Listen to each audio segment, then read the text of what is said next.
Roger Hunt, you're president of Hampshire Hogs. You've been on the committee since 1980. That's a long, long stretch, and you've also been secretary. That's tremendous service to the club. Thank you. It's been really enjoyable. It's been good fun. Tell me about your role as president and what that entails. So I am effectively the leader of the club. I lead it chair the committee meetings and chair the AGM.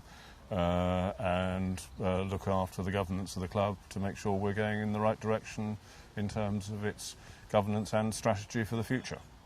And your long service here, you became a Hoggett in 1964. You've played with Hampshire captains, future Hampshire captains, Mark Nicholas, Nick Pocock, and you've run a benefit match for Malcolm Marshall. Tell us a bit about those three stellar names. Well, I always fancied my chances bowling against Mark Nicholas, less so against Nick Pocock, but the Malcolm Marshall game was great fun.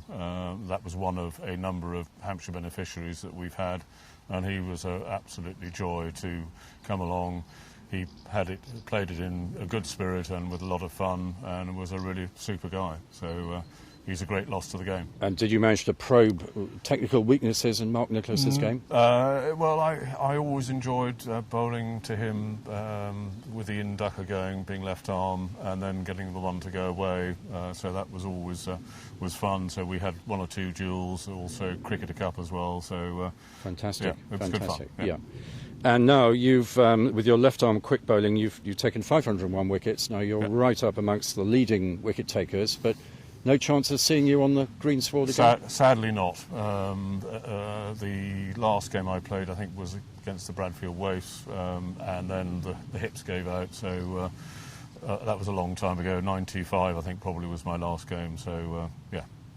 But it was fun. And tell us about the match in which you took 10 wickets in an innings. So you're one of only two Hogs, the other being Ian Shield, to take 10 wickets in an innings. That was against the Marlborough Blues, of which I'm a Marlburian, so that was had a little bit of interest to it, shall we say. And I think there were 9 bowled or LBW and 1 caught. So, and the same analysis exactly as Ian Shield, 10 for 25. So. It was remarkable. So good standard of opposition, presumably. It's a decent opposition, and but in 75 I was swinging the ball quite late, and so it was bowling well in those days. Very impressive, yeah, very impressive. And Christopher Bazalgette at the other end? Not the Jet. Joe Lindsay Clark, I think, was, and he had a big shout when I had 9 for, was big shout for an LBW, but our umpire, the late lamented Frank Higgs, was certainly not going to give. Turned it down. Not going to give him quite right too. Now you're very keen on, as I understand it, on declaration cricket, on attacking cricket. Absolutely. And we've seen presumably a lot of that here. That's one of the great Hogs traditions. We play virtually all declaration cricket. There is a 2020 festival which happens in fact on Sunday, but otherwise all the Hogs games are declaration cricket, which actually I believe is the purest form of the game.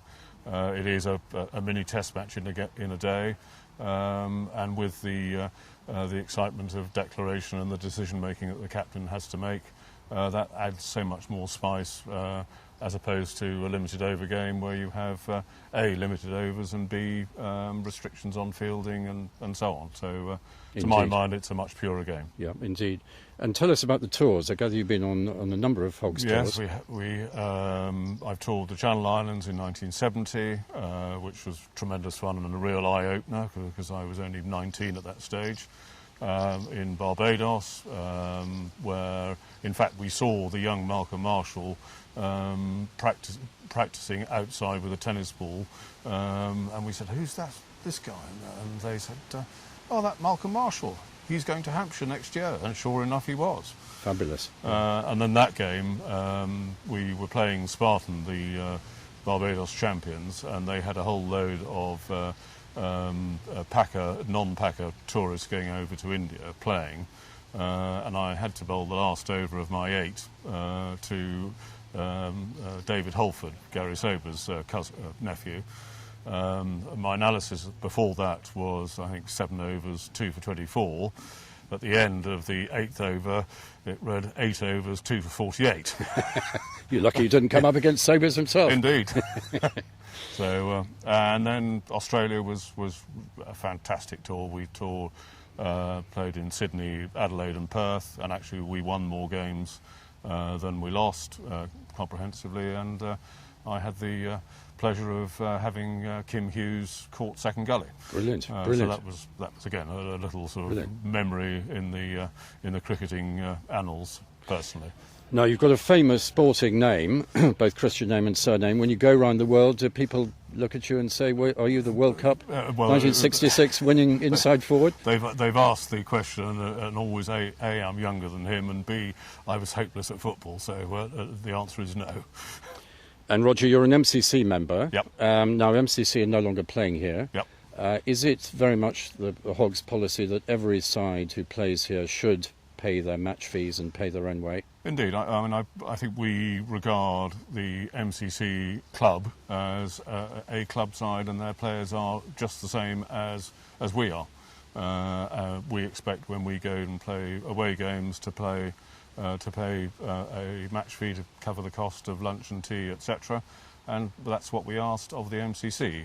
And certainly up until the last 2 or 3 years, there had been an informal arrangement where the MCC players had always contributed, but that came to an end because of the particular view of the match manager concerned. The great thing is you still have many regular fixtures and no doubt more opposition who want to come and play here. Absolutely, absolutely. So, and it's certainly not the end of the story, I'm sure, with the MCC. I understand that it is still in debate at Lord's, so you never know. Roger, tell us, why is the Hogs such an attractive club to play for? We have a lovely ground. We have a very competitive fixture list.